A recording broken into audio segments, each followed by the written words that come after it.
Kumbh Mela viral താരത്തിന്റെ വിവാഹത്തിൽ പെൺകുട്ടിയുടെയും ഭർത്താവിന്റെയും മൊഴി രേഖപ്പെടുത്താൻ മധ്യപ്രദേശ് പോലീസ് സംഘം കൊച്ചിയിലെ പോലീസ് ഉദ്യോഗസ്ഥരുടെ സാന്നിധ്യത്തിലായിരിക്കും ഇരുവരുടെയും മൊഴി രേഖപ്പെടുത്തുക. അതേസമയം പോലീസ് സംരക്ഷണം ആവശ്യപ്പെട്ട് പെൺകുട്ടി മുഖ്യമന്ത്രിക്കും കൊച്ചി സിറ്റി പോലീസ് കമ്മീഷണർക്കും പരാതി നൽകി.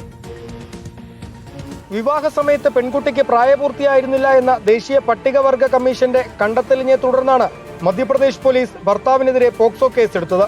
കഴിഞ്ഞ മാർച്ച് 11-ന് തിരുവനന്തപുരത്തെ അരിമാനൂർ ശ്രീ നൈനാർ ദേവക്ഷേത്രത്തിൽ വെച്ചായിരുന്നു കുംഭമേള വൈറൽ താരത്തിന്റെ വിവാഹം. കേസിൽ ഭർത്താവിന്റെ അറസ്റ്റ് തടഞ്ഞുകൊണ്ട് ഹൈക്കോടതി നേരത്തെ ഉത്തരവ് പുറപ്പെടുവിച്ചിരുന്നു. പോക്സോ കേസിൽ അന്വേഷണം നടത്തുന്ന പ്രത്യേക അന്വേഷണ സംഘമാണ് കൊച്ചിയിലെത്തിയത്. പെൺകുട്ടിയുടെയും ഭർത്താവിന്റെയും മൊഴി രേഖപ്പെടുത്തും.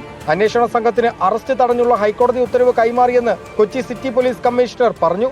അല്ല, മധ്യപ്രദേശ് പോലീസ് മറ്റൊരു ക്ഷേനങ്ങളുടെ രീതിയിൽ നമ്മളോട് വന്ന് പറഞ്ഞ് നമ്മൾ ഇത് ഹൈക്കോടതിയിൽ പരിധിയുണ്ട്, അതിനുடைய കാപ്പിയൊക്കെ അവർക്ക് കൊടുക്കും. ഇതിനിടെ അന്വേഷണ സംഘം കൊച്ചിയിലെത്തിയതിന് പിന്നാലെ തനിക്ക് പോലീസ് സംരക്ഷണം ആവശ്യപ്പെട്ട് പെൺകുട്ടി മുഖ്യമന്ത്രിക്കും കൊച്ചി സിറ്റി പോലീസ് കമ്മീഷണർക്കും പരാതി നൽകി. മധ്യപ്രദേശ് പോലീസ് തന്നെ കൊണ്ടുപോകുന്നത് തടയണമെന്നും പെൺകുട്ടി നൽകിയ പരാതിയിലുണ്ട്. റിപ്പോർട്ടർ, കൊച്ചി.